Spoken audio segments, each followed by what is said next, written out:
2 अक्टूबर को पार्टी का ऐलान होगा। पार्टी कैसी होगी, कैसे दूसरी पार्टियों से जो और राजनीतिक दल हैं बिहार में उससे अलग दिखेगी, उसके बारे में बातचीत करने के लिए हमारे साथ मौजूद हैं जनसुराज के संरक्षक प्रशांत किशोर जी। प्रशांत जी, बहुत बहुत स्वागत है आपका। धन्यवाद।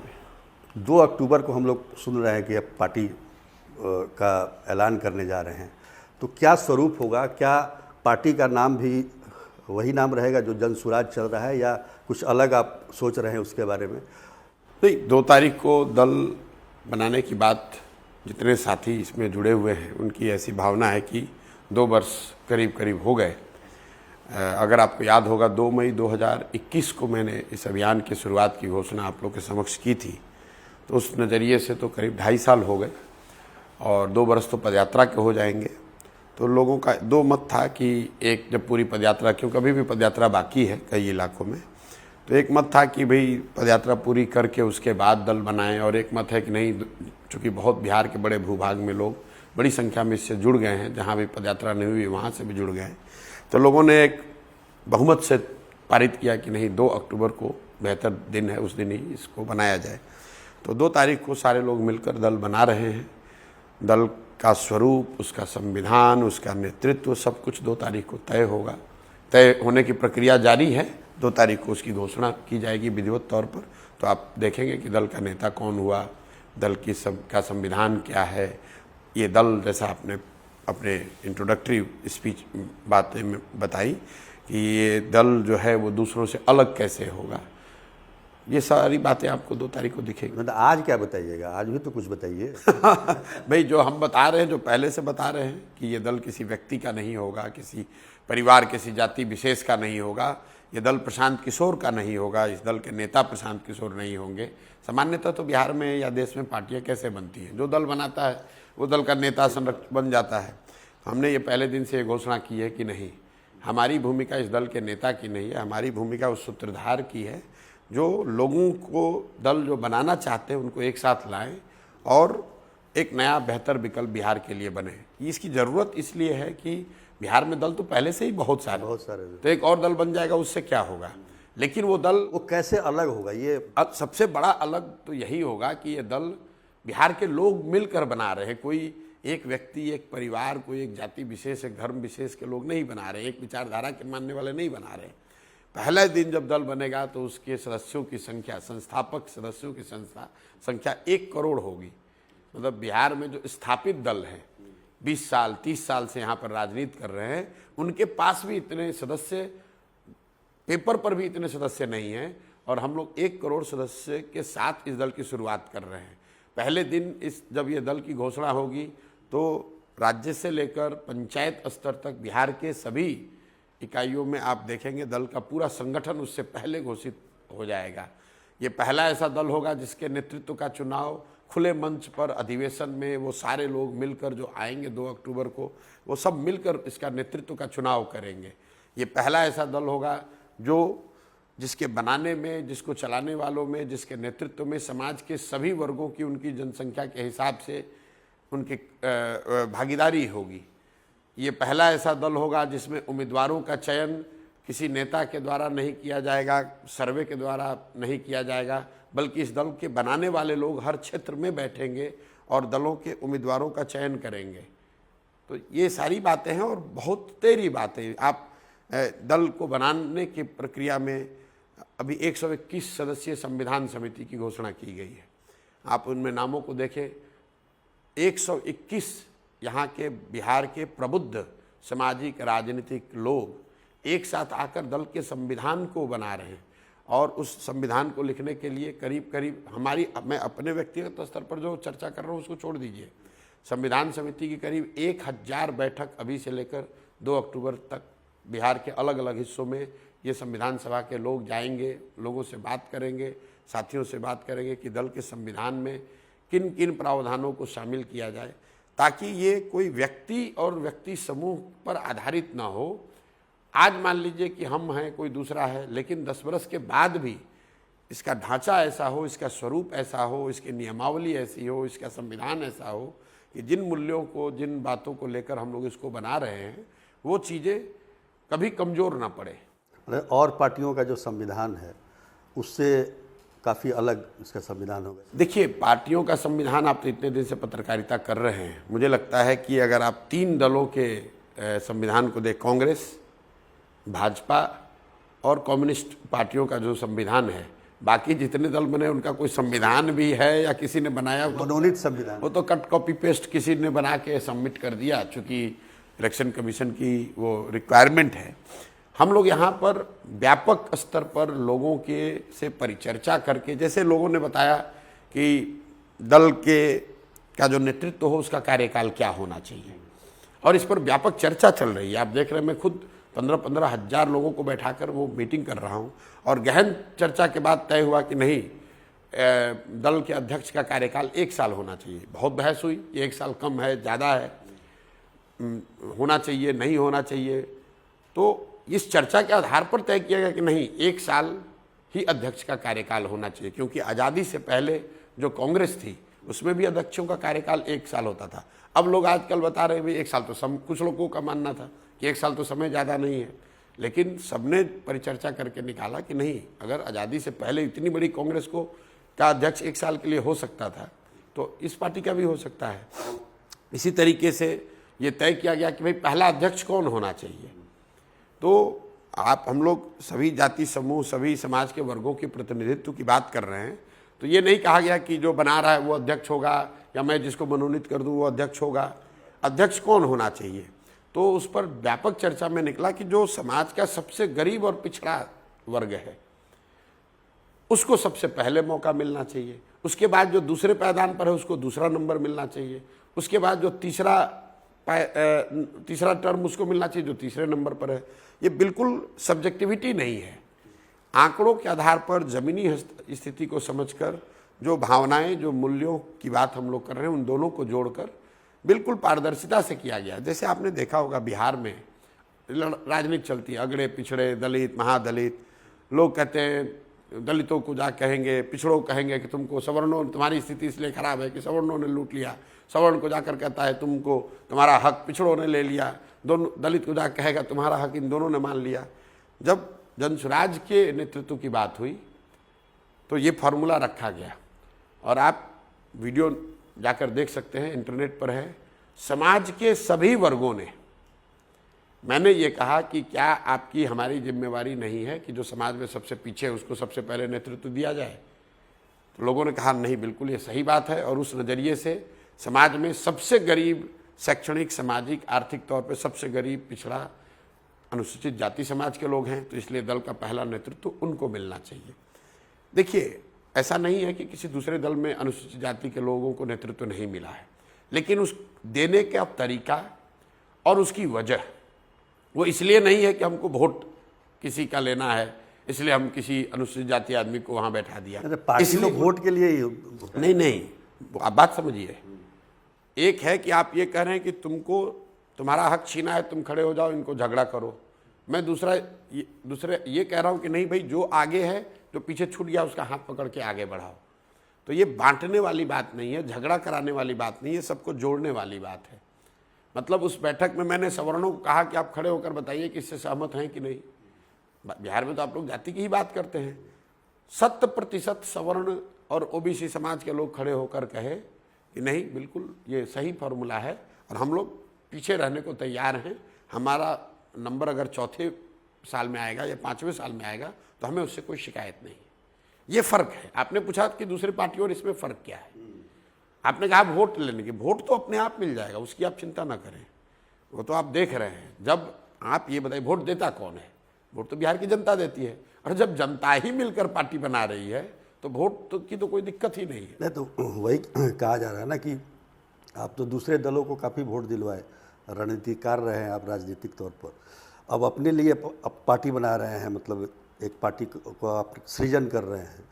तो आपको क्या दिखाई दे रहा है बिहार में भविष्य इस पार्टी का? क्योंकि जिस प्रकार, फिर से हम चर्चा करेंगे, जातीय जो बंधन है जिस प्रकार का, अब देखिए, आपने खुद कहा कि मैंने दूसरे पार्टी, लोग मेरे बारे में जो जानते हो क्या जानते हैं कि दूसरे पार्टियों को मैं सुझाव देकर, सलाह देकर उनको जीतने में मदद करता रहा हूँ। लेकिन उसमें जाति का आप उपयोग करते थे। एक मिनट, तो यहाँ पर ये काम अगर मैंने जदयू के लिए किया है, ये काम अगर भाजपा के लिए किया है, ये काम अगर टीएमसी के लिए किया है, तो यही काम अब जनसुराज के लिए करेंगे। जदयू पार्टी नीतीश कुमार की थी, जनसुराज पार्टी बिहार के लोगों की है। आपको ही ऐसा लग रहा है कि हम कोई काम अलग कर रहे हैं, हम काम तो वही कर रहे हैं जो पहले कर रहे थे।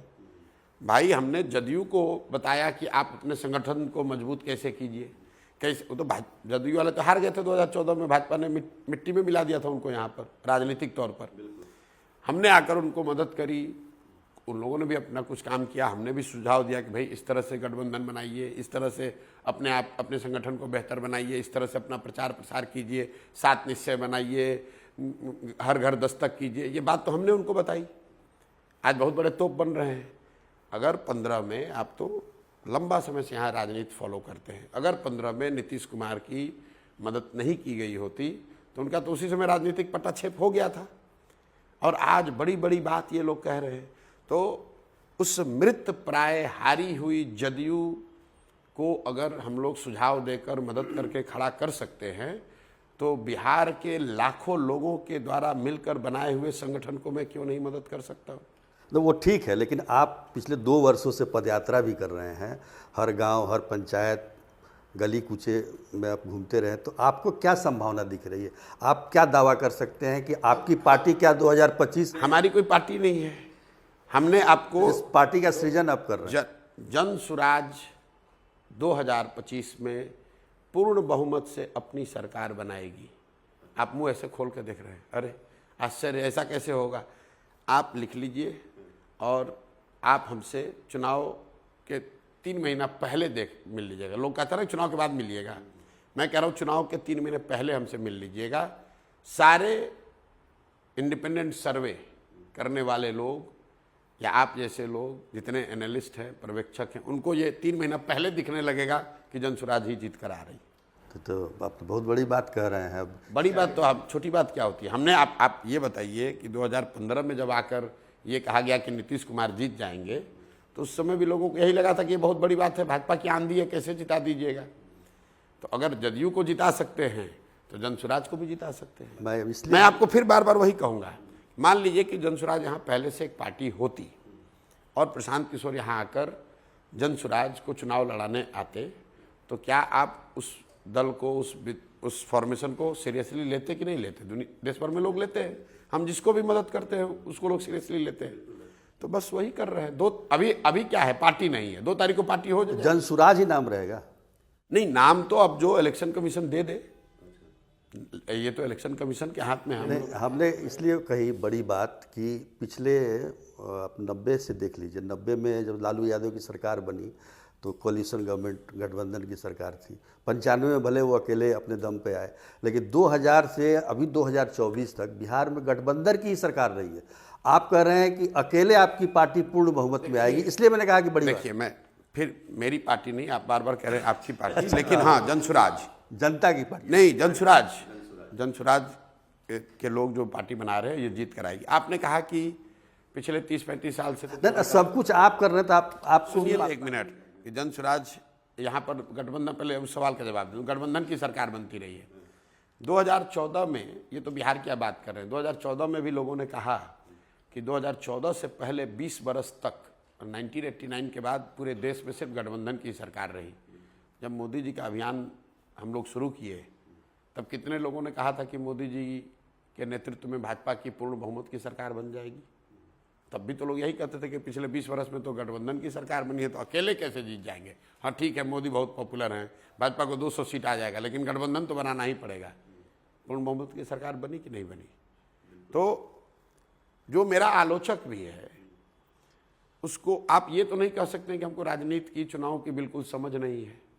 कैसे कर? थोड़ी बहुत समझ तो है, बहुत समझ है। और देश दुनिया में लोग हमसे और कुछ बात करें न करें, इस विषय पे तो जरूर बात करते हैं कि भाई चुनाव में क्या हो सकता है, समाज में वोट कैसे पड़ता है।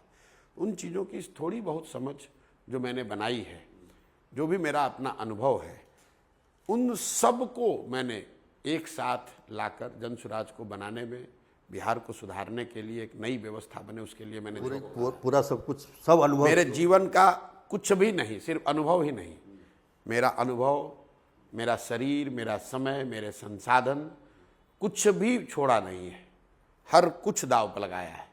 और ये संभव ही नहीं है कि ईमानदारी से किया हुआ प्रयास खाली चला जाए। ये ध्रुव सत्य है, इसको कोई हिला नहीं सकता। बात प्रशांत किशोर की नहीं है, बात जनसुराज की नहीं है। ईमानदारी से किया हुआ प्रयास कभी खाली जा नहीं सकता है, इसलिए सफलता जनसुराज को मिलनी ही मिलनी है। और आप इसकी बानगी ऑलरेडी देख रहे हैं। आज से 2 बरस पहले भी जब मैंने पत्रकार वार्ता 2 मई को जब मैंने प्रेस कॉन्फ्रेंस किया था, आप जैसे लोग भी थे, लोगों ने कहा था अरे भाई आए हैं देखते हैं क्या होगा, ये तो बिजनेसमैन हैं, रणनीतिकार हैं, क्या कर पाएंगे, बिहार में कुछ नहीं हो पाएगा। बड़े बड़े यहाँ नेताओं से आप लोगों ने पूछा तो कह रहे ये कौन है, ये तो बिजनेसमैन है, आएंगे चले जाएंगे। वही लोग अब पत्र लिख रहे हैं कि भैया मेरा दल छोड़ो मत, उनकी क्योंकि भगदड़ मची हुई है सारे दलों में। आप देख रहे हैं जो अभी हम तो गांव में ही पदयात्रा करते रहे, आप लोग बीच में कहते भी आइए बात कीजिए, हम आते भी नहीं है पटना, लेकिन 2 बैठक मैंने पटना में की और आप देख रहे हैं कि यहाँ पर कितनी हलचल है। अभी 1.5 साल बाकी है, अभी मेरे तर्कस से तीर छूटने शुरू नहीं हुए। अच्छा, अभी सब बचा के रखा। अभी तीर अभी इकट्ठा कर रहे हैं, छोड़ना शुरू करेंगे 2 अक्टूबर के बाद। आप देखिएगा कि यहाँ कितना बड़ा जलजला, आपको राजनीतिक जलजला दिखेगा मार्च आते आते, आप देखते जाइए। लेकिन आप जो अभी, और इसलिए नहीं कि ये हम लोगों ने प्रयास किया है, इसका एक जो पहलू है, क्योंकि 32-35 साल से बिहार का कोई ऐसा व्यक्ति नहीं है जो यहाँ पर सफ़र नहीं कर रहा है। आप अगड़े हैं, पिछड़े हैं, गरीब हैं, अमीर हैं, मध्यम वर्गीय हैं, किसान हैं, नौकरी पेशा है, कोई ऐसा वर्ग नहीं है जो कि यहाँ प्रताड़ित नहीं है, जो अपने आप को पीछे छुटा हुआ नहीं समझ पा रहा है। भाई 75 साल के बाद देश का सबसे गरीब, सबसे पिछड़ा, सबसे ज़्यादा अशिक्षित, सबसे ज़्यादा भूखमरी, सबसे ज़्यादा बेकारी वाला राज्य बिहार है। और आप जैसे पत्रकार ये बता रहे हैं कि इतनी सारी परेशानियों के बावजूद लोग फिर जाकर उन्हीं को चुनेंगे जिन्होंने उनको इस हाल में पहुंचाया है। ये कभी संभव है? लोग उनको चुनते रहे हैं क्योंकि उनके पास विकल्प नहीं था। ये विकल्प अपने दे रहे हैं, अब हम मदद कर रहे हैं और उनको एक मजबूत विकल्प बनता हुआ दिख रहा है। और ऑलरेडी मैं फिर वही बानगी वाली बात कहूँगा, आपने देखा रुपौली के चुनाव में क्या हुआ। जहां पर भी जनता को विकल्प दिखा तो सारे समीकरण, सारी समझ हवा हो गई। लोगों ने तीसरे आदमी को चुना है, तीसरे विकल्प को चुना है। क्योंकि एक बात तो तय है, मैं 2 साल के अपने पैदल चलने के आधार पर बता सकता हूं कि समाज में 2/3 से ज़्यादा लोग ये मानते हैं कि भैया कुछ नया होना चाहिए, नया विकल्प आना चाहिए। अब वो विकल्प क्या हो, इसको लेकर चर्चा हो सकती है। जनसुराज हो, सुजीत झा हो, कोई चौथा हो, वो अलग बात है। लेकिन जो व्यवस्था यहाँ जो लोग चला रहे हैं पिछले 30-35 साल से, उनसे अलग कुछ होना चाहिए। इस पर तो बिहार एक मत है। आपने खुद ही कहा कि बहुत सारे जो राजनीतिक दल है स्थापित, उसमें भगदड़ मची हुई है, बहुत सारे लोग छोड़कर आपके पास आ रहे हैं। आरजेडी ने तो पत्र भी लिखा। हमारे जहन में या जनता के जहन में यही सवाल है कि आप जब पार्टी विथ डिफरेंट कर रहे हैं आप, तो फिर उन्हीं लोगों को लेके आप पार्टी में शामिल कर रहे हैं जो पहले से सत्ता में हैं, सत्ता का सुख भोग चुके हैं। तो ऐसे में कैसे उनसे आप अलग? आप देखिए भगदड़ कहाँ मची है उन पार्टियों में, किस प्रकार के लोगों को ले रहे हैं? भगदड़ मची है ये तो पहले मान रहे हैं आप, पार्टियां स्वीकार कर रही हैं, फोन बज रहा है कि भैया रोको किसी तरीके से। अब आप ये देखिए, आपने ठीक कहा कि जो सत्ता में है वो छोड़कर हमारी ओर क्यों आ रहा है। आप अंदाजा लगाइए, जदयू यहाँ की रूलिंग पार्टी है, भाजपा यहाँ की रूलिंग पार्टी है, उनके लोग छोड़कर जनसुराज में क्यों आ रहे हैं? वो इसलिए आ रहे हैं कि उनके क्षेत्र में, उनके गांव में, उनके पंचायत में, प्रखंड में वो देख रहे हैं कि जन समूह, समाज का एक बड़ा वर्ग जनसुराज के साथ जुड़ता जा रहा है। आपने कहा कि वही आएंगे तो फिर तो वही चेहरा बन जाएंगे। कैसे बन जाएंगे चेहरा? वो तो आ रहे हैं इस दल में, लेकिन ये उन लोगों की ताकत से आ रहे हैं जो लोग उनसे पहले आकर जनसुराज बना चुके हैं। तो स्वाभाविक तौर पे जो जनसुराज को बनाने में जो कंधा लगाया है, जनसुराज को जिसने घर घर पहुंचाया है, प्राथमिकता उनको मिलेगी। आपने कभी हमारे भाषण सुने होंगे, तो जो मैं वक्तव्य देता हूं कि बिहार में हम लोगों ने जनसुराज शुरू किया तो मैंने एक अध्ययन कराया कि यहाँ विधायक, एमपी कौन बनता है, सांसद कौन बनता है? 12 से 1400, 1250 से 1400 परिवार का आदमी ही 30 वर्ष में बना है, चाहे वो भाजपा से बना हो क्या। ये बहुत बड़ी खोज थी, बहुत बड़ी खोज है। और उस खोज का नतीजा यह है कि गांव-गांव में लोग कह रहा है, जो बात आप कह रहे हैं कि भैया कोई बने ही 1200 में ना बनना चाहिए। आप कह रहे हैं कि कोई वोट क्यों देगा जन स्वराज को? दलों से ऊपर उठकर, जाति से ऊपर उठकर, विचारधारा से ऊपर उठकर लोग मुझे क्या कह रहे हैं, आप भी क्या कह रहे हैं, वो 1200 में नहीं होना चाहिए। इसका मतलब क्या है कि लोग नया चाहते हैं, उनसे अलग चाहते हैं। और आप कह रहे हैं कि हमारा मुकाबला, जन स्वराज का मुकाबला उन्हीं 1200 परिवार के लोगों से होगा और हम लोग हार जाएंगे। ये तो कॉमन सेंस की बात है। किसी भी गांव में चले जाइए कि भाई जो 1200 लोग, चाहे वो आरजेडी के थे, भाजपा के हैं, जदयू के हैं, कांग्रेस के हैं, उन परिवार के लोगों को वोट दीजिएगा कि नए लोगों को वोट दीजिएगा? निश्चित तौर पर 2/3 से ज़्यादा लोग कह रहे हैं हम नए लोगों को वोट देंगे। भैया ये इन्हीं लोगों ने तो लूट के बर्बाद किया है। लेकिन एक बात तो मानिएगा ना, आप जो कह रहे हैं कि समाज का सबसे पिछड़ा जो दलित वर्ग है, जो गरीब है, उनको पहले आप मौका दे रहे हैं, तो कहीं ना कहीं जातीय आधार तो है आपके? नहीं, बिल्कुल नहीं। जातीय गणना का जो नीतीश कुमार ने कराया उसका भी असर आप पर दिख रहा है? बिल्कुल नहीं दिख रहा है। आप बात को समझिए। जन स्वराज की मूल भावना ये है, और इस बात को एकदम ध्यान से सुन लीजिए, हर समाज में काबिल व्यक्ति हैं, हर समाज में उच्छृंखल बदमाश लोग भी हैं, और हर काबिल आदमी किसी न किसी समाज का है। भाई जाति तो जन्म के साथ ही जुड़ गई आपके साथ, तो जो भी काबिल है वो किसी जाति का भी होगा। अगर बनाने वाले के नियत में खोट ना हो, बांटने वाले के नियत में खोट ना हो, तो ये संभव है कि आप हर समाज के काबिल लोग को लाकर उसकी संख्या के आधार पर उसको भागीदारी दे दें, हिस्सेदारी दे दें। उस कोई जो अनुसूचित जाति का बनेगा नेता पहली बार, वो अनुसूचित जाति का तो होगा, लेकिन उसके साथ साथ मैं ये भी दावा कर रहा हूं कि वो बिहार के सबसे काबिल लोगों में एक होगा। वो इसलिए नहीं होगा कि वो दलित है, वो इसलिए होगा कि वो काबिल है जो दलित भी है। वो अति पिछड़ा समाज का वो आदमी इसका नेतृत्व करेगा जो अति पिछड़ा तो होगा, लेकिन वो सर्व समाज में सबसे काबिल व्यक्ति भी होगा। वो सोच है। उसको आप लोग देखिए, जाति की राजनीति करना और जातियों को समझना दोनों में फर्क है। नहीं, वो ठीक है। हम लोग जन स्वराज जाति और समाज की विभिन्न पहलुओं को, सच्चाई को समझकर उससे क्या बेहतर बनाया जा सकता है, वो प्रयास है। उसको एक्सप्लॉइट करके लोगों को झगड़ा लगाकर वो उनका वोट लेने का प्रयास नहीं है। जैसे मैं आपको बता रहा हूं, उसी मंच पर अभी आपने दलितों की बात करी, उसी मंच पर में हम लोगों ने ये भी घोषणा करी है संविधान के बनाने के चर्चा के दौरान कि भाई यादव समाज के लोग तो यहाँ आरजेडी को लोग मानते हैं कि यादव समाज की पार्टी है आरजेडी। ज़्यादातर लोग कहते हैं भैया यादव समाज को क्यों भागीदारी मिलना चाहिए, लेकिन हम लोगों ने कहा है कि नहीं, 15% अगर यादव समाज के लोग रहते हैं तो यादव समाज के लोग की भागीदारी भी 15% होगी पार्टी को बनाने में, पार्टी का जो नेतृत्व तय होगा उसमें, पार्टियों में जो टिकट बटेगा उसमें भी। और आप देखिए कि कितने बड़ी संख्या में यादव समाज के लीडर हमारे जुड़े हुए हैं।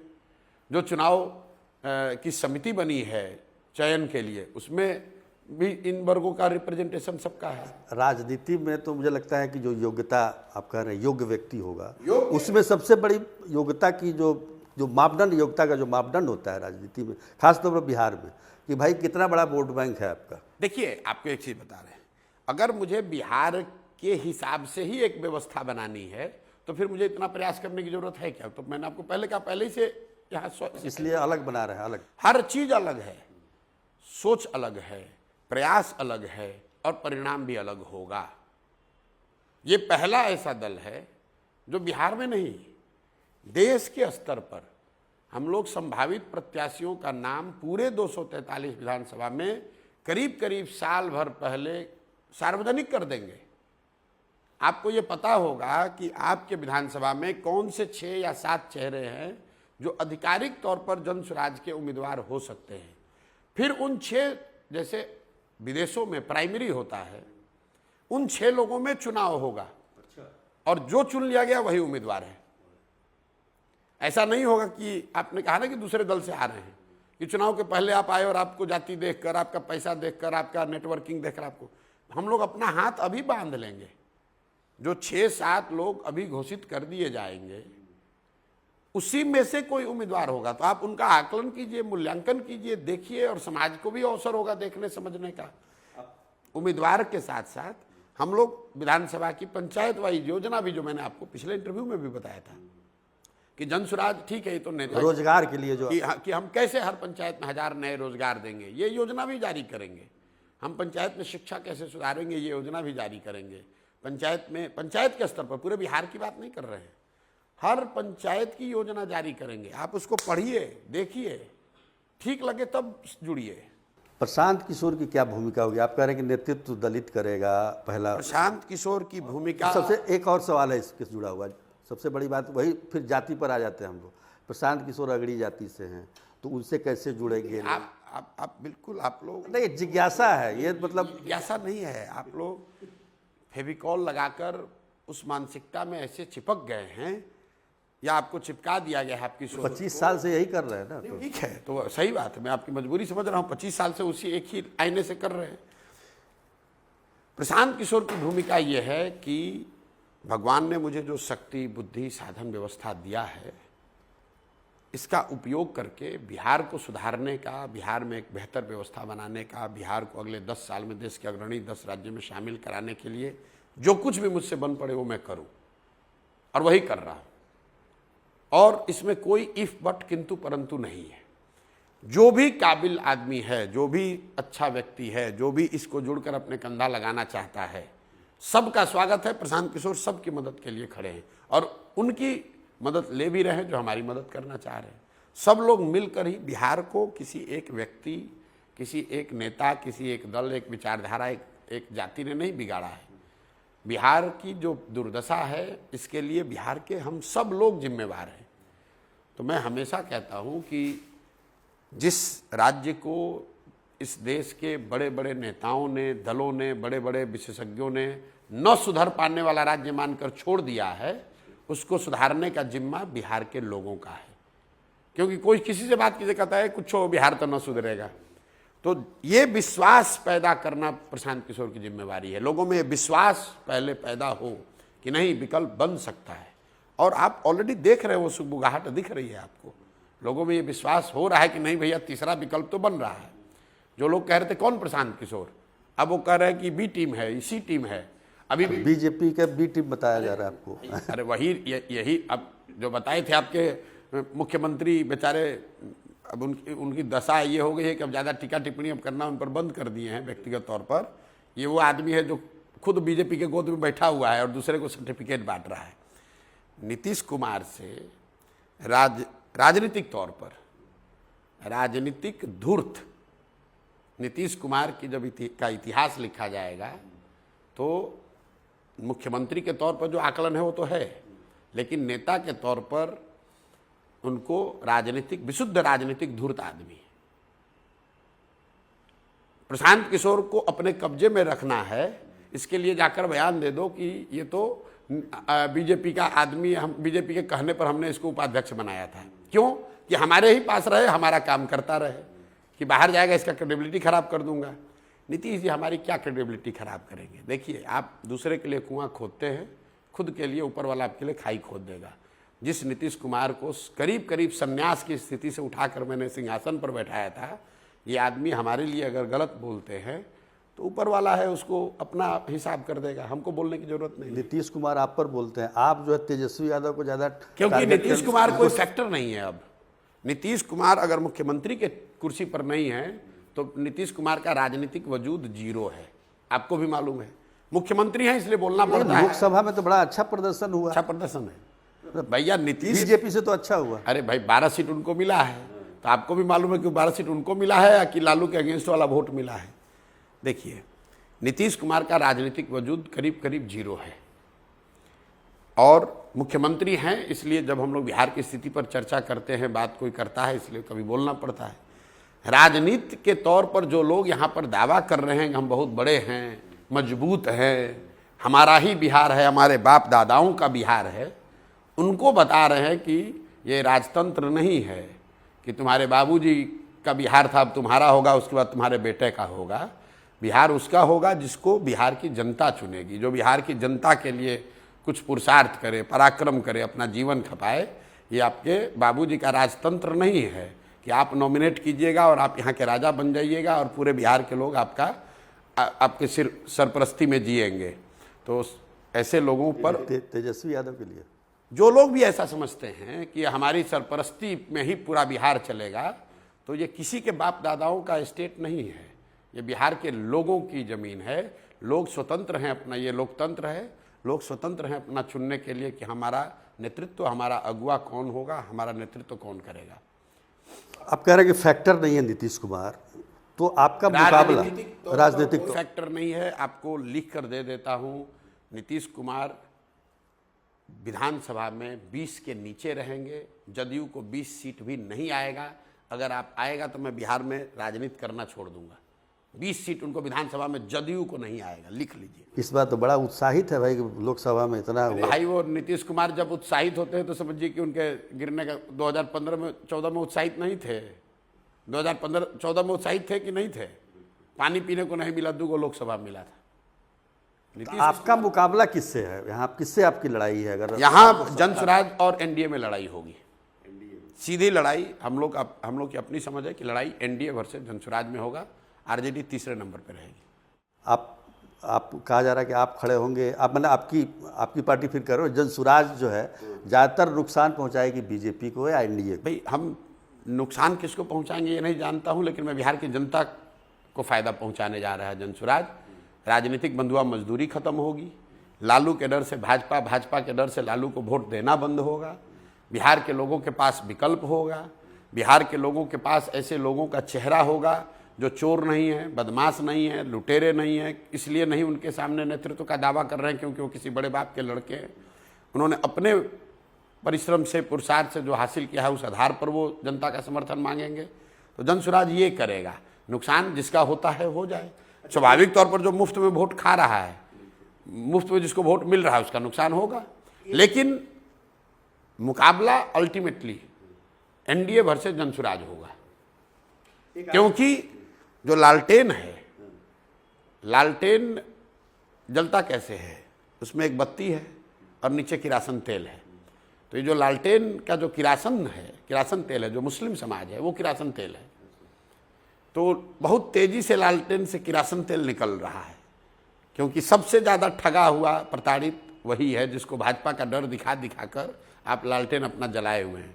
तो एक बार लालटेन निकल गया तो बाती कितना देर जलेगा? आधा एक घंटा। इसलिए आरजेडी बेचैन है ज़्यादा। अब बेचैन है कि नहीं, तो आप पत्रकार है, आप जानते हैं। पत्र हमने तो नहीं लिखा है, यही लोग हैं जो कहे कौन प्रशांत किशोर। इन लोगों की धृष्टता देखिए, जो इनको हाथ पकड़, इनके बाबूजी हमसे सलाह लेकर तो 22 से उठकर पहुंचे 80 पर 15 में।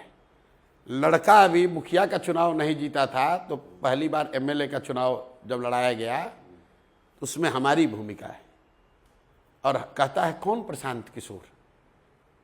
ये अहंकार नहीं है तो क्या है? तो भाई हम तो कुछ नहीं है, हमारे बाबूजी तो मुख्यमंत्री नहीं हैं, लेकिन हम जो हैं वो आपको अभी साल भर में दिखेगा। और ऑलरेडी दिख रहा है, ऑलरेडी दिख रहा है, भगदड़ मची हुई है। अब रोकिए। एक आखिरी सवाल कर लेते हैं। ये ब्यूरोक्रेसी के लोग काफ़ी रिटायर्ड ही हैं, लेकिन काफ़ी आपके साथ जुड़ रहे हैं, उसके पीछे की क्या वजह है? ये क्या डेमोक्रेसी में, मतलब ये ब्यूरोक्रेसी के लोग नहीं खाली जुड़ रहे हैं, ये आप लोग देख रहे हैं। मतलब मुझे लग रहा है कि सबसे बड़ी संख्या में डॉक्टर्स, वकील, शिक्षक समुदाय के लोग, ब्यूरोक्रेट्स, जो भी समाज में जिसको आप प्रबुद्ध कह लीजिए, इंटेलेक्चुअल कह लीजिए, जो पिछले 30-40 साल की स्थिति से प्रताड़ित है, चाहे वो इस व्यवस्था का हिस्सा था या नहीं था, देखता था, बाहर देश दुनिया को समझता है और ये समझता है कि यार बिहार हम लोग कितना पीछे छूट गए हैं। लेकिन उसकी खुद की कभी हिम्मत नहीं पड़ी थी कि वो आकर कुछ करे, क्योंकि कोई ऐसे विकल्प दिख नहीं रहा था। अब जब वो विकल्प दिख रहा है तो आपने कहा ना कि वही 1200 नहीं, ये तो सब वो लोग हैं जो कभी राजनीति में थे ही नहीं। मैं आपको एक और दावा कर देता हूँ, दावा नहीं बल्कि आपको, आपके दर्शकों को बता देता हूँ। जनसुराज में जो 243 लोग चुनाव लड़ेंगे, उसमें कम से कम 150 से ज़्यादा लोग ऐसे होंगे जो कि जिन कभी चुनाव न लड़े हो, बिल्कुल नए चेहरे लड़ेंगे। उसमें ज़्यादातर ऐसे लोग होंगे जो कभी राजनीति में थे भी नहीं। अरे भाई, लोग आकर मुझे कहता है हमको राजनीति की समझ। 150 परिवार आप जोड़ दीजिएगा। नहीं, 150 परिवार जोड़ने की बात नहीं है। मतलब 2/3 सीटों पर आपको नए चेहरे, नए चरित्र, नया कैलिबर दिखेगा। कम से कम। मैंने पूरा 243 इसलिए नहीं कहा कि कुछ ये भी संभव है कि पीछे के बहुत अच्छे लोग अगर मिल जाए उनको भी मौका मिल सकता है, वो कोई बाध्यता नहीं है कि उनको नहीं ही मिलेगा, लेकिन बहुतायत उन लोगों की होगी जो नया चेहरा होंगे, नई सोच लेकर आ रहे होंगे, बिहार के राजनीति में एक नया कैरेक्टर जो बिल्ड करने की कोशिश की जा रही है उसका हिस्सा होंगे। बहुत बहुत धन्यवाद। बहुत बहुत धन्यवाद प्रशांत जी, आपने हमें समय दिया।